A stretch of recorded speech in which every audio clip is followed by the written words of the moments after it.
Apabila kamu mentalak istri-istrimu, lalu mereka mendekati akhir iddahnya, maka rujukilah mereka dengan cara yang ma'ruf atau ceraikanlah mereka dengan cara yang ma'ruf pula. Janganlah kamu rujuki mereka untuk memberi kemudaratan, karena dengan demikian kamu menganiaya mereka. Barang siapa berbuat demikian, maka sungguh ia telah berbuat zalim terhadap dirinya sendiri.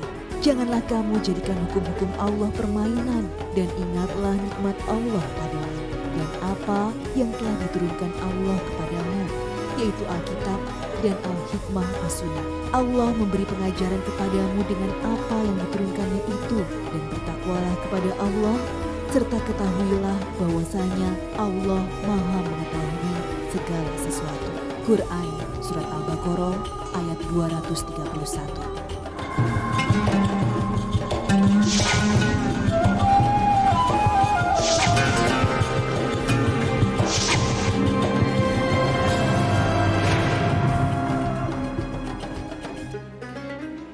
Assalamualaikum warahmatullahi wabarakatuh. Selamat pagi pemirsa Tawakal yang dirahmati oleh Allah Subhanahu wa Ta'ala. Senang sekali saya Farid Hasan kembali menjumpai Anda. Dan pemirsa, di studio sudah bersama kami Bapak Aryo. Kalau pemirsa ingat, tayangan kemarin adalah Pak Aryo ini yang ada di ujung telepon saat kasus yang ditangani adalah bernama Ibu Mia. Pak Aryo ini adalah suaminya Ibu Mia yang sudah meninggalkan Ibu Mia karena beberapa alasan. Untuk itu, karena alhamdulillah Pak Aryo sudah ada di studio, kita coba tanya langsung nanti ke Pak Aryo permasalahannya apa sebenarnya hingga ia memutuskan untuk meninggalkan istrinya. Assalamualaikum, selamat pagi Pak Aryo. Terima kasih Pak Aryo sudah hadir bersama kami di Tawakal, dan kita ingin mendengarkan dari versinya Pak Aryo nih. Kalau Pak Aryo cerita ke kita tadi di awal, katanya memang ia setelah melakukan kekerasan sama istri. Cuma menurut Pak Aryo ada alasannya. Tapi kalau menurut saya apapun itu alasannya harus tanpa kekerasan kalau menurut saya. Baik, nanti kita ceritanya lagi Pak Aryo. Dan pemirsa, selain Pak Aryo, hadir juga bersama kami Bapak Ustadz Muhammad Siad. Assalamualaikum Pak Ustadz. Waalaikumsalam warahmatullahi wabarakatuh. Ya Pak Ustadz, kalau masih ingat yang di teleponnya Pak Aryo ini orang ini Iya, Pak Ustadz. alhamdulillah beliau hadir pada kesempatan ini dan mudah-mudahan kita bisa mendapatkan konfirmasi yang lebih bagus. Amin, karena niat kita di sini adalah niat baik. Kalau bisa disatukan kembali, Iya. kalau tidak pun harus dengan cara yang baik-baik. Ya. Baik, pemirsa, dan langsung saja Pak Aryo. Pak Aryo kemarin di ujung telepon nggak mau bertemu sama ibunya, sama sekali sudah meninggalkan ibunya. Alasannya katanya sakit hati. Ya. Boleh tahu sakit hatinya gara-gara apa? Sebenarnya saya tidak suka di obrolan ini, Mas. Ya. Cuman karena udah digaduhkan ya, jadi saya bisa coba ngomong. Oke, saya sih berharap di sini nggak ada rasa dendam untuk membalas. Iya. Kita niatnya ingin baik-baik ya. Silakan lanjutkan Pak. Saya diselingkuhi, Mas, dengan istri saya, dengan kakak ipar saya, Mas. Bertahun-tahun saya, tapi baru ketahuan bulan-bulan kemarin, Mas. Jadi saya sakit hati sekali, Mas. Ya. Yang kita ngerti kemarin juga ibunya mengakui kesalahannya. Kalau soal ini kita bisa ada dengan Pak Ustadz. Tapi sebelum ini saya ingin tahu nih akar masalahnya sebelum kejadian itu, karena ibunya merasa setelah menikah ibunya ini diperlakukan kasar. Betul. Kasar karena ada rasa Mas. Enggak tiba-tiba saya kasar juga, gitu. Alasannya Kan saya selama ini kan kerja, Mas. Yang jadi kerja, tiba-tiba di PHK, gitu, Mas. Jadi saya kan cari kerja ya, Pak, ya. Udah kesana kesini kerja, capek, pulang, gitu, Pak. Tiba-tiba datang ke rumah bukannya disambut dengan baik, gitu. Malah diomel-omelin, dituntut ini itu, Pak. Jadi saya kebawa emosi juga, Mas. bicara soal kezaliman nih Pak Aryo. Ya. Kalau kemarin ibunya yang Ya. cerita bahwa Pak Aryo setelah di PHK nggak punya duit, kemudian ngambil duitnya ibunya dan dipakai buat berjudi. Betul. Ada betulnya juga sih, Mas. Karena Ada saya betul. stres ya. Karena stres. Stres, Mas, saya. Jadi istilahnya bingung lah saya mau ngapain, Mas, gitu. Di PHK terus nggak ada duit, terus nyari kerjaan sana sini nggak dapat, jadi berlaku tidak baik juga, Mas. Nah, pada saat itu Mas melakukan berjudi itu tahu nggak sih sebenarnya itu salah? Saya tahu, Mas, itu salah, Mas. Boleh tahu kenapa tetap dilakukan? Karena gimana ya? Karena saya juga bergaulnya dengan itu, jadi ngumpul dengan teman-teman yang lain juga Pak. Ini udah jawaban penting Pak Ustadz, Iya. bergaul dengan yang Betul. teman yang kurang baik. Jadi begini Mas Farid dan Pak Arjo ya, saya juga merasakan beberapa kali mendapat ujian tapi dalam garis yang berbeda. Jadi seharusnya sebagai orang beriman, orang beragama, ketika menghadapi ujian bukan kita menjauh dari Tuhan, tapi justru semakin mendekat. Kita memohon petunjuk pada Tuhan, kita minta bimbingan pada Tuhan, kesulitan yang kita hadapi minta dibukakan jalannya. Caranya dengan apa? Kalau orang Muslim dengan sholat, dengan membaca Quran, atau berkumpul dengan orang-orang yang soleh. Jadi silaturahim ini ternyata membentangkan jalan kemudahan untuk rezeki kita. Tetapi Pak Rio tadi, mohon maaf, kemudian karena pergaulannya tadi tidak baik, maka otomatis akan terpengaruh. Jadi kenapa kita mendekat pada Tuhan? Sebab Allah Maha Ar-Razak yang berikan rezeki. Alam raya ini Allah ciptakan, Allah bentangkan rezekinya. Sekarang sedang diuji dalam himpitan ekonomi yang berat, maka kita minta, ya Allah, kami sedang dalam ujian berat kini, kami punya tanggungan keluarga, tapi anak kami perlu biaya, istri kami, bukakanlah jalan. Nah, dalam banyak penjelasan, inilah yang kemudian akhirnya apa? Pikiran kita menjadi agak jembar, agak fresh. Akhirnya kemudian kita bertemu orang, dan nanti akan dituntutkan banyak jalannya. Saya ada kisah menarik Mas Farid. Ketika kami mengeluar dalam salah satu masjid, kemudian ternyata kami mendapati ada seseorang dari jamaah kok lama saya tidak menjumpai. Kemudian saya sempat bertanya, singkat cerita pada pagi itu datang dalam suasana muka yang tidak nyaman. Kemudian saya tanya, wahai saudaraku, apa yang terjadi denganmu? Cerita kurang lebih seperti yang dialami oleh Mas Farid tadi, karena beliau kerja di wilayah Bagaisana kemudian di PHK. Kemudian akhirnya saya teringat, saya beberapa yang lalu ada orang yang semisal yang menceritakan memerlukan seperti itu. Dan saya bilang, di sana ada memerlukan jenis pekerjaan seperti ini, memang rendahan, tapi tidak apa-apa lah, tetap. Kira-kira mau nggak? Ternyata disambut, dia berterima kasih, sudah nggak apa-apa Ustaz, yang penting saya ada kerjaan, nanti lama-lama kan bertahap. Inilah salah satu contoh manfaat kita berkumpul dalam lingkungan yang baik, silaturahim tadi itu. Ketika kita silaturahim, ada celah mungkin kan, kalau kita hidup sendiri kan nggak tahu ya apa ya, tapi ternyata ketemu orang, oh ternyata Allah menitipkan kesempatan melalui orang tadi, jalannya adalah dengan kita bertemu lah. Saya kira inilah Pak Rio ya, mohon maaf, inilah jalan-jalan yang sebaiknya mesti harus kita kita buka. Jalan-jalan semacam ini insya Allah juga akan memberikan jalan lah. Ternyata yang sudah terjadi kan sudah lah, yang sekarang kan bagaimana ini kemudian kalau kita pernah berbuat salah, bagaimana ini kemudian kita tutup kesalahan kita buka lembaran kehidupan yang baru. Mudah-mudahan Allah berkenan menerima ikhtiar kebaikan yang mau kita rintis kan. Amin. Pak Aryo, sejauh ini Pak Aryo komunikasinya seperti apa sih sama istri? Kok bisa hal-hal seperti ini bisa terjadi gitu Pak Ustaz? Pak Aryo pulang stres, istrinya nggak tahu tapi Pak Aryo tiba-tiba marah. Ya kan kalau menurut saya komunikasinya kurang baik. Seperti apa komunikasinya di rumah? Waktu saya masih kerja baik-baik aja Pak. Baik-baik aja.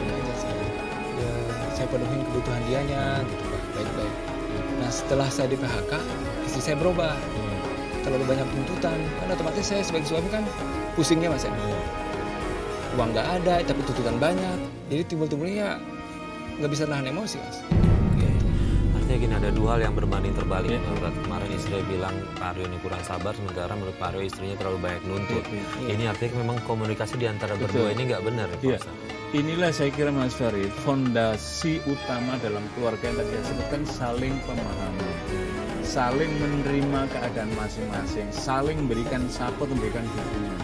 Karena ada kalanya suami itu sedang di karir yang bagus, dapat penghasilan yang bagus, mungkin istri keperluannya dan anaknya terpenuhi sehingga happy saja. Tapi ketika suami sedang diuji, sedang misalkan sedang PHK, terputus hubungan kerjanya, maka otomatis pendapatan bulannya tidak ada. Inilah yang kemudian seringkali memicu kekurang sabaran dari istri dan juga keuletan daripada seorang suami untuk melakukan ikhtiar lah. Tadi Pak Heru bercerita sudah berusaha semaksimal mungkin, tapi mungkin di rumah menghadapi semacam itulah. Inilah yang kemudian akhirnya menjadi benih-benih ketegangan dalam berumah tangga. Inilah saya kira pentingnya pengulangan. Yang kedua mungkin begini Pak Aryo, yang maaf. Jadi kalau dalam bangunan di rumah tangga orang beragama itu kan seorang suami itu adalah imamnya, istri dan anaknya itu adalah makmumnya. Imam ini adalah memberikan keteladanan. Salah satunya apa? Ketika sedang diuji tadi, jadi seharusnya adalah saling menguatkan. Bagaimana jaringan penguatannya? Salah satunya adalah memanfaatkan media waktu ibadah. Apa dalam bentuk sholat? Mari kita sholat ini diuji, mudah-mudahan Tuhan bukakan jalan. Mama doakan, ayo anak-anak. Ini adalah salah satu jalan yang mesti dijelaskan. Karena Rasulullah SAW pernah diadui salah seorang sahabat. ya Rasulullah, saya ini berlama-lama di masjid nggak berani pulang ya Rasulullah. Kemudian Rasul mengatakan, apa yang terjadi denganmu? Ya Rasulullah, aku dililit hutang. Kalau aku pulang lewat jalan ini, saya khawatir ketemu dengan orang yang minjami saya. Kalau lewat jalan kanan, takut ada orang minjami saya berada di sana. Akhirnya saya nggak berani pulang ya Rasul. Ya Rasulullah, ajarkanlah aku. Kemudian Rasulullah mengajarkan, Allahumma inni a'udzubika minal hammi wal hazani wa a'udzubika minal azzi wal kasali. Pada untayan yang yang terakhir, wa a'udzubika minal jubli wal wa a'udzubika min ghalabatid dain wa qariri jam. Ya Allah, aku mohon perlindunganmu dari lilitan hutang dan dari ketakutan orang yang memberikan pinjaman padaku. Apa maknanya? Nabi memberikan bimbingan dan ternyata setelah Rasulullah mengajarkan ini, orang ini pulang. Dan tidak ada jalan tadi itu orang yang dipikirkan tadi akan menagih, tidak ada. Kemudian justru di kemudian hari orang yang memberikan pinjaman ini memberikan keleluasaan kepada sahabat yang memberikan pinjaman. Ya, kemudian beliau menyampaikan, ya Rasulullah, aku merasa tenang setelah mendapatkan doa darimu. Apa maknanya dalam konteks kisah ini? Kisah ini adalah memberikan penyemangat spirit dalam kehidupan kita. Tidak ada orang itu yang mulus dalam jalan hidup, apalagi dalam keluarga. Pasti bahwa rumah tangga ini ada ujian yang sangat berat, tapi mesti harus dipikul, dan orang yang beragama dituntun oleh panduan agama. Nah, mari kita ikuti, maka insya Allah Allah berikan jalan. Nah, bicara soal ujian yang paling berat dari rumah tangganya Pak Aryo dan Ibu Mia adalah Pak Aryo mendapat informasi bahwa Ibu Mia ini berselingkuh dengan kakak iparnya. Ya, nah, saya pengen tahu nih Pak Aryo dapat informasi itu dari mana? Saya dapat informasi itu dari ibu saya, dari adik saya juga, Pak. Dari adik. Pak Aryo ngelihat sendiri mereka melakukan berhubungan gitu maksudnya. Soalnya pas kalau ketemu mereka lagi berdua nih ngobrol, Pak, suka beda. Kadang-kadang yang satunya pergi, yang satunya gitu. Pernah saya tanyain ke istri saya, gitu. Kan wajib saya nanya ya Pak. Iya. Saya nanya, malah dia balik marah Pak ke saya. Gini, Pak Aryo, kalau dari pengakuan Ibu Mia kemarin justru ceritanya berbeda. Kalau menurut Ibu Mia saat itu minjem uang sama kakak ipar. Kemudian suaminya kakak iparnya tahu, memanfaatkan itu. Saya nggak percaya itu. Dia kan baru ketahuan 2 bulan ini ya Mas. 2 bulan ini nih, bulan inilah ketahuan. Terus dia cerita, loh kalau emang diancam, di apa gitu, berkosa gitu, di itu, ya Bo ya bilang gitu. Ini mah nggak pernah jujur gitu Mas. Iya, sekarang kita mau kemana? Aku pengen baju. Loh, Mia, ngapain kamu di sini? Katanya mau ke pasar. Loh, Mas Dito ngapain di sini berduaan? Gue pulang dulu ya. Mas, mau kemana Mas? Lu ngapain sama Mas Dito di sini berduaan? Gak ada apa-apa kok Mas. Gue udah ngeliat lu sama Mas Dito berduaan di sini. Lu selingkuh ya sama Mas Dito? Apaan sih? Kamu tuh suka asal deh kalau ngomong kok nggak? Lu jawab yang jujur. Lu selingkuh sama kakak ipar gue? Apa-apaan sih Mas? Malu tuh nggak sih diliatin banyak orang kayak gini? Lagian kamu tuh suka nyusahin aku aja deh. Udah nggak kerja, nggak punya uang lagi. Lu kok ngomong gitu, berani lu sama gue? Iya, biar kamu tahu kalau aku tuh capek hidup susah kayak gini tau gak? Bukannya kamu cari kerja yang bener. Oh, sekarang lu berani ngomong kayak gitu? Mas, ih! Mia! Mau kemana kamu, Mia?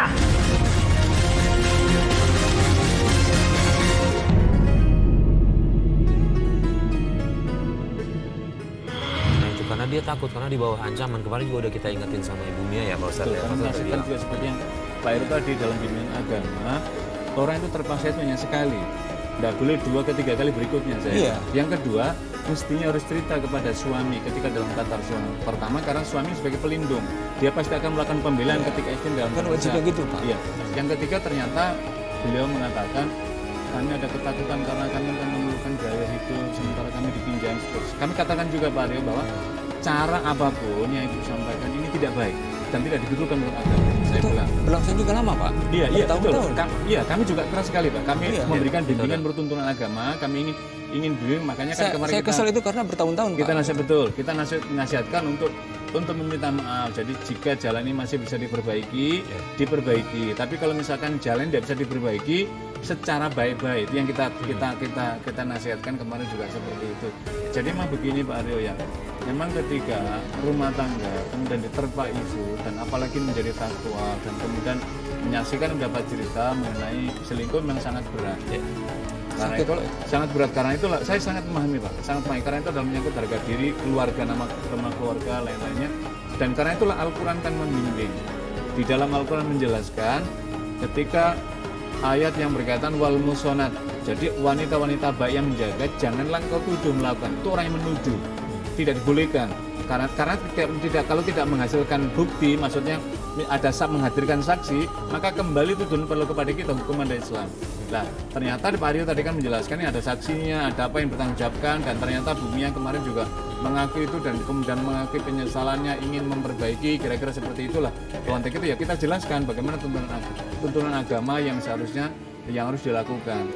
Dan memang kita juga menyesalkan kenapa sampai itu terjadi berlangsung lama, kemudian Pak Aryo tidak mengetahui, istri juga tidak menceritakan, terus kondisi yang lain-lain tadi itu kan. Jadi agama yang menuntun lah untuk penyelesaian secara baik-baik di antara kedua dalam kehidupan berumah tangga ini antara dunia sama Pak Aryo. Ya. Nah, Pak Aryo alasan Bumi ya pinjam uang sama kakak iparnya Pak Aryo karena dia bilang adalah untuk kebutuhan sehari-hari, buat makan dia, buat makan Pak Aryo, buat makan anak. Itu mah alasan saja Mas. Kenapa Pak Aryo bisa beranggapan kayak gitu? Soalnya kan kalau untuk makan mah masih bisa lah kalau untuk makan. Cuman untuk keperluan yang lain yang lebih gede gitu. Apa keperluan yang lebih gede? Mesti dia kan boros masalahnya. Beberapa uang yang saya kasihan habis terus Mas. Sebelum waktunya itu udah habis gitu. Boros gitu. Sering beli baju, sering beli kosmetik yang mahal-mahal.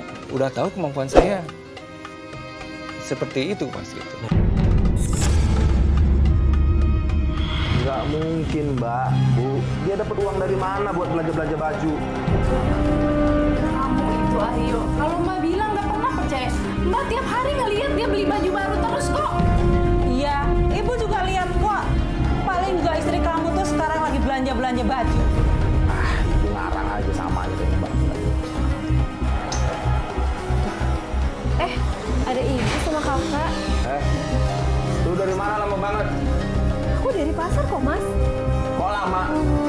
Lu belanja-belanja baju ya? Apaan sih, siapa yang belanja? Aku tuh cuma beli kebutuhan buat sehari-hari doang kok. Itu yang di belakang lu apa yang ngumpetin itu? Ini cuma sayuran aja.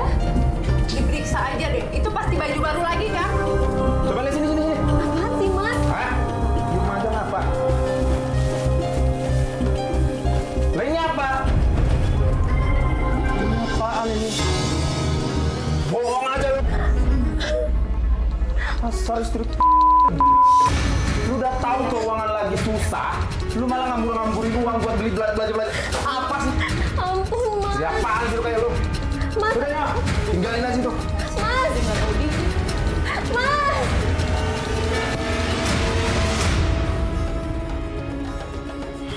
Pak Aryo sudah memutuskan untuk pergi dari rumah. Iya. Betul ya, pergi dari rumah. Pak Aryo nggak mikirin, mohon maaf saya nanya gini ya, Pak Aryo memutuskan untuk pergi, nggak mikirin anak itu? Terus terang berat Mas kalau mikir ke situ ya. Karena kita juga ada anak Pak, udah gede gitu Pak. Dari kecil kita udah gitu.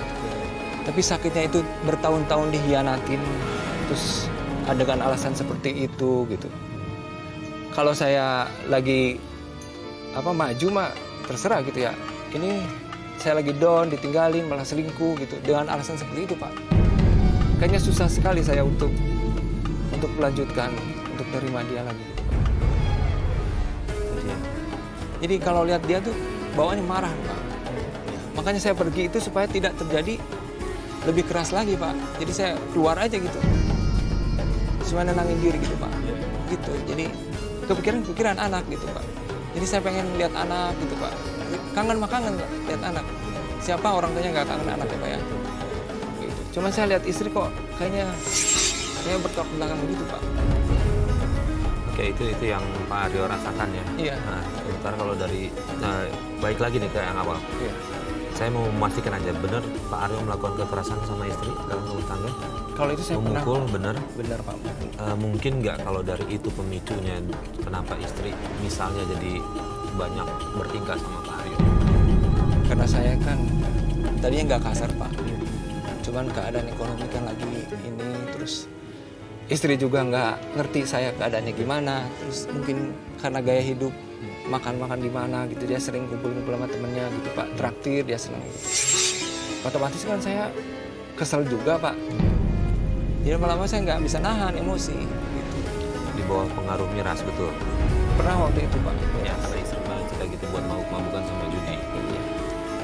Ya Allah, ini benar-benar sebenarnya awalnya dari komunikasi yang nggak baik, ya nggak sempurna. Jadi gini Ustaz, ya. Mas Farid, kalau kita lihat tadi, yang pertama kurangnya komunikasi di awal tadi. Yang kedua, kurangnya saling memahami. Ketika suami sedang berjaya bagus, kemudian ketika jatuh, tidak supportnya juga berkurang.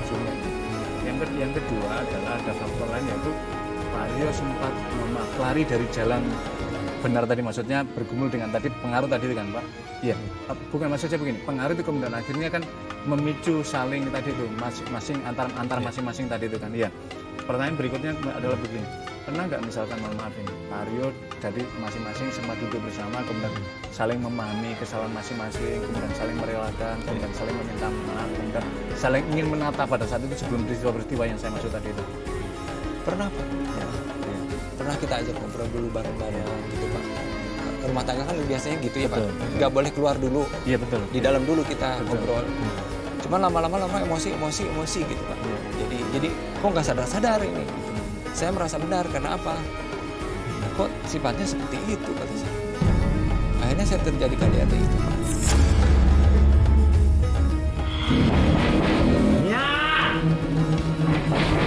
Mia! Iya Mas. Dapat buka pintunya!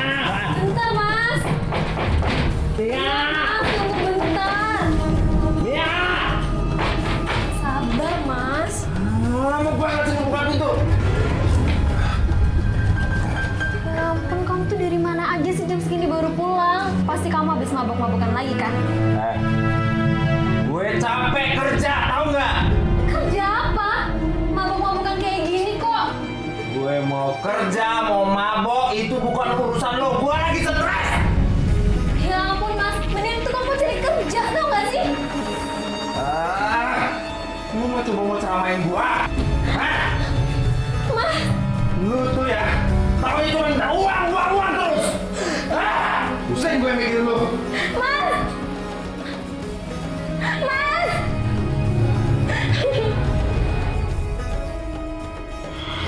Di Al-Quran menjelaskan begini, jadi ketika istri melakukan fahisyah, perbuatan maksiat, dan suami menyaksikan, maka fadribuhunna, suami boleh memukul. Tapi Al-Quran menjelaskan, di dalam tafsir menjelaskan, memukul yang sifatnya edukatif mendidik, tidak boleh memukul yang bersifat menyakiti. Kalau di dalam Ahmad bin Hambal itu menjelaskan, mohon maaf kalau ada sapu tangan, kira-kira ketika menyaksikan itu, bahasanya Ahmad bin Hambal itu dengan pakai sapu tangan, nah, kira-kira itu sesungguhnya adalah menunjukkan bahwa memukul dalam makna adalah tidak hendak ingin menyakiti tadi sebagai bagian dari untuk teguran. Tetapi ketika sudah masuk dalam kekerasan rumah tangga, baik dari aspek agama juga tidak diperkenankan. Yang kedua dari misalkan undang-undang perlindungan keluarga, anak dan anak juga rumah tangga juga tidak diperkenankan.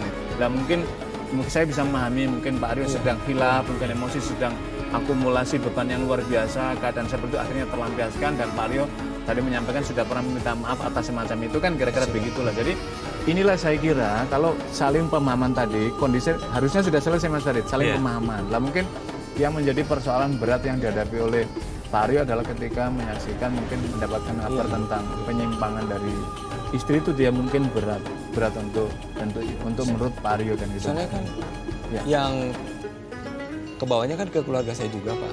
Kakak ipar juga jadi cerai gitu Pak.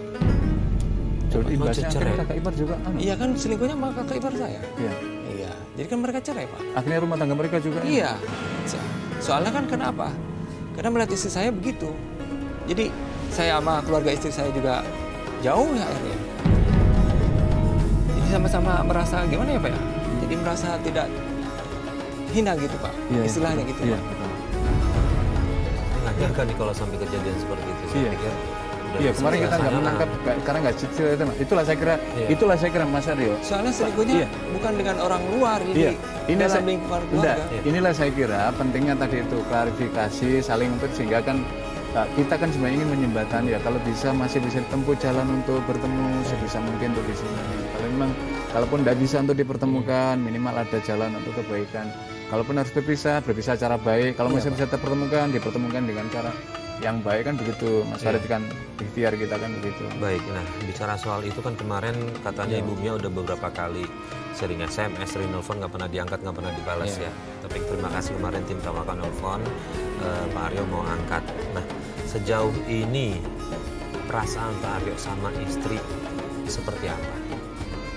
Kalau saya terluka lah Pak, terluka. Sakit sekali Pak.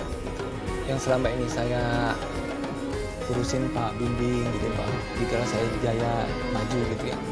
Apa kebutuhan dia saya penuhin gitu Pak. Terus ya dibikin senang lah dia. Giliran saya jatuh, tiba-tiba begitu selingkuhnya sama keluarga juga gitu Pak. Yang bikin sakit saya di situ Pak. Jadi saya terbayang-bayang terus Pak. Gitu. Oke. Terus kemudian pertanyaan selanjutnya adalah sebenarnya ini Pak. Ketika Bapak meninggalkan istri seperti itu, Bapak katanya kemarin si Bumia cerita, saya cerai kamu begitu ya. Kalau nggak salah kemarin saya dengar gitu, benar Bapak mengucapkan itu ke istri?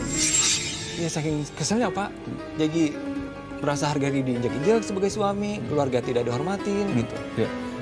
Pertanyaan saya begini Pak, karena nanti ini ada konsekuensi agama, supaya saya mengadvise-nya supaya tetap. Betul. Bapak mengucapkan misalkan begini, saya cerai kamu, misalkan wahai istriku misalkan, ini Bapak mengucapkan ini dalam kesadaran diri, tidak dipengaruhi karena minuman miras, mohon maaf ini, atau karena emosi yang meluap-luap, atau karena tekanan faktor lain. Bapak mengucapkan karena kesadaran ingin menceraikan, ataukah apa? Ya. Soalnya kan saya tahu dia selingkuh Pak. Ya. Otomatis kan saya muncak tuh Pak. Ya. Suami mana sih Pak yang Betul ya Pak. Iya. Kita Pak. Akhirnya kan saya ngomong begini, saya ceraiin kamu. Ya. Gitu saya. Oke. Ngomong itu maksudnya Pak Ustadz adalah dalam kondisi yakin banget, sadar dalam keadaan sadar Bapak memang ingin menceraikan atau karena diliputi emosi? Ya diliputi emosi Pak. Iya, terus Bapak sadar bahwa ingin menceraikan maksud saya? Ada keinginan Pak, jadi di hati saya ceraiin kamu. Iya, jadi pertanyaan saya berikutnya, sekarang memang Bapak betul-betul ingin menceraikan dengan ucapan itu atau tidak? Saya sih ingin cerai. Kalau kita, agama menjelaskan begini. Ada 5 syarat apa itu dalam perjalanan itu. Kalau kita mengucapkan saya ceraikan istriku misalkan, itu bukan karena tadi itu sedang mabuk, bukan diliputi karena sedang emosi, bukan karena amarah, tapi dalam kesadaran. Amarah dalam mana itu orang tidak terluap-luap faktor lain kemudian tiba-tiba nyampe rumah gitu maksud saya Pak. Itu maka tidak jatuh. Tapi kalau kita mengucapkannya dalam kesadaran dan memang kita ingin menceraikannya, maka tolak itu jatuh. Secara agama, tolak itu jatuh. Jadi faktor-faktor tadi, karena itulah agama membimbing di kalangan para sahabat juga terjadi perbedaan pendapat. Kalau ucapannya itu sore, maksudnya jelas saya ceraikan kamu, tidak karena emosi, tidak karena amarah, maka itu jatuh kan. Kalau kita dalam pandangan agama. Tetapi dalam kompilasi hukum Islam, ketentuan agama, memang jatuh. Apa itu jatuh secara agama, tetapi harus dikukuhkan oleh pengadilan. Sepanjang pengadilan belum mengukuhkan, misalkan mohon maaf Pak Aryo menyatakan perceraiannya belum dikukuhkan oleh pengadilan, jadi kan ini mesti ke pengadilan terus dinyatakan bahwa saudara pasangan mohon maaf ini Pak Aryo sama Bu Mia karena berdasarkan penjelasan tadi dari pihak suami, dari pihak istri, maka dengan ini pengadilan menyatakan sah pengajak, maka berarti putuslah secara hukum negara, berarti tidak ada ikatan lagi perkawinan apapun, tetapi hak anak atas bapak, kewajiban bapak kepada anak tetap mengalir karena ini anak. Jadi nggak ada istilah mantan anak, mantan istri ada, tapi mantan anak tidak ada. Itu yang harus kita pahamkan bersama dengan para pemirsa juga. Kemudian hadis menjelaskan begini, al-bughatul halali indallah at-thalaq. Persoalan yang halal tetapi sangat dibenci oleh Allah Subhanahu wa taala yaitu at-thalaq, perpisahan, perceraian antara suami dan istri. Karena itulah sebisa mungkin kalau masih bisa dipertahankan, apalagi ada anak, maka ini bisa dipertahankan. Tetapi kalau ketika ini sudah jalan buntu, memang Allah masih ada berikan jalan melalui tadi dengan tol, tapi dengan cara yang baik tadi. Saya kira gitu Mas Farid, beberapa kalau pertanyaan dari Pak Anu tadi. Pak Aryo, Ya. kemarin kan di telepon Ibu Mia udah berkali-kali minta maaf. Pak Aryo sudah maafin?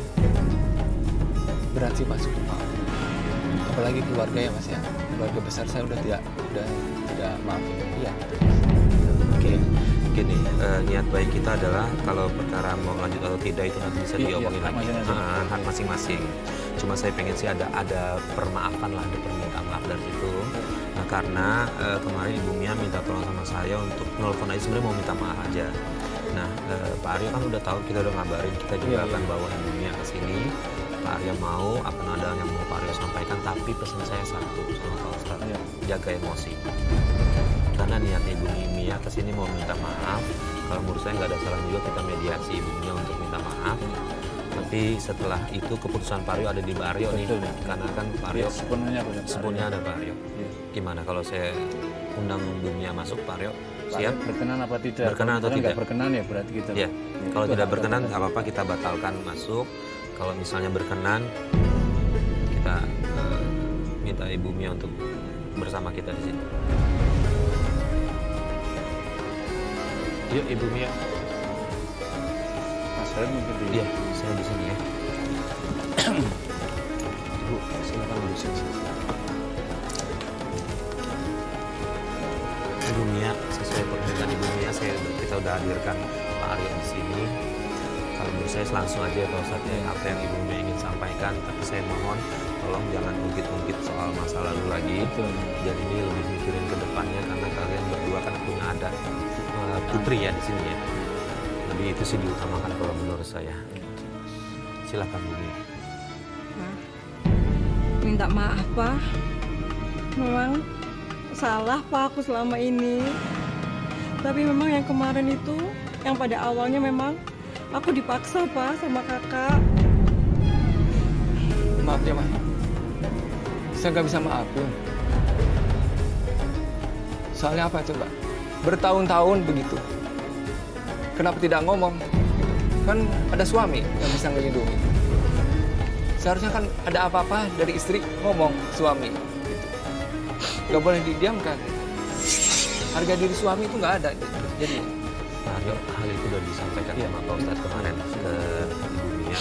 Di sini sih sebenarnya porsinya kita ngasih jalan cuma saya iya ya, saya paham Pak Aryo harus mau keluarin ini. Jadi dari aspek agama kami kemarin sudah menjelaskan, seperti tadi saya menjelaskan pada Pak Aryo juga.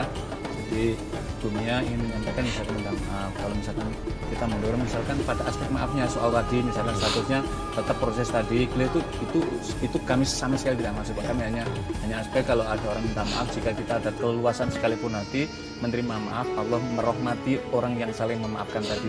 Soal status masing-masing tetap itu adalah kewenangan masing-masing maksudnya. Intinya Pak Ustadz adalah nggak ada salahnya sebenarnya, dan lebih baik jika mencoba untuk memaafkan gitu Pak Ustadz ya. berat sih Mas, maaf ya. Iya, saya Cuman ya mungkin saya berusaha dengan anak. Iya. Cuma kalau untuk bersatu lagi saya nggak bisa. Ibu Mia udah paham kan jawabannya Pak Aryo, udah tahu konsekuensinya seperti Pak Ustadz bilang kemarin ya. Ya, nggak apa-apa Mas kalau misalnya memang kita nggak boleh bareng-bareng lagi. Tapi kita kalau mau cerai baik-baik gitu. Kasihan anak kita. Ya kalau masalah anak mah saya bakal tanggung jawab lah. Soalnya kan karena kelakuan kamu kan keluarga besar juga. Ya, saya minta maaf Pak. Jadi begini Mas, karena kebetulan beliau berdua ada di sini, jadi tadi saya sudah menjelaskan sama Pak Aryo tadi, kemarin saya juga sudah menjelaskan pada Ibu tentang aspek agama. Jadi kami menjelaskan tidak ada niat siapapun, agama menuntun seperti ini, clear kami menjelaskan.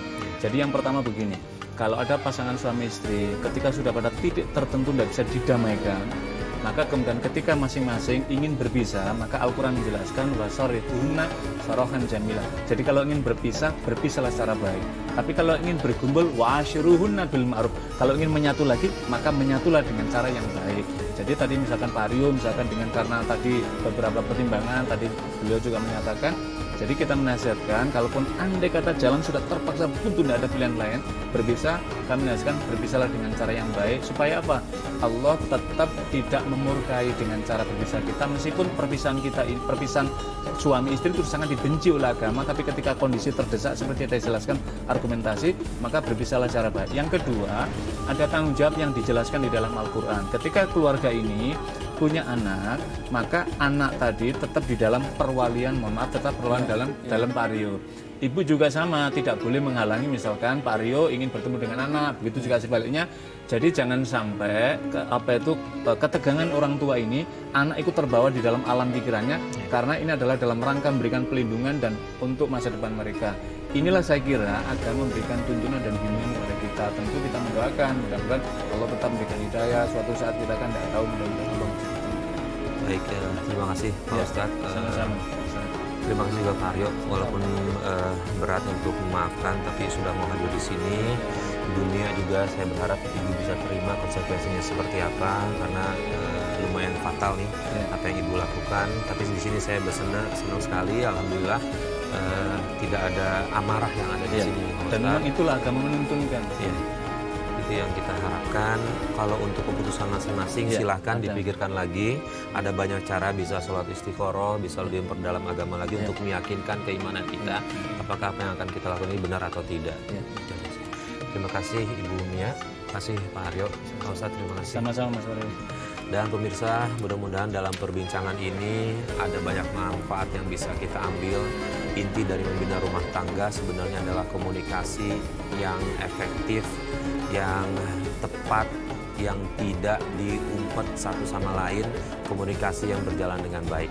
Saya Farid Hasan undur diri, wabillahi taufiq wal hidayah. Wassalamualaikum warahmatullahi wabarakatuh. Waalaikumsalam warahmatullahi wabarakatuh.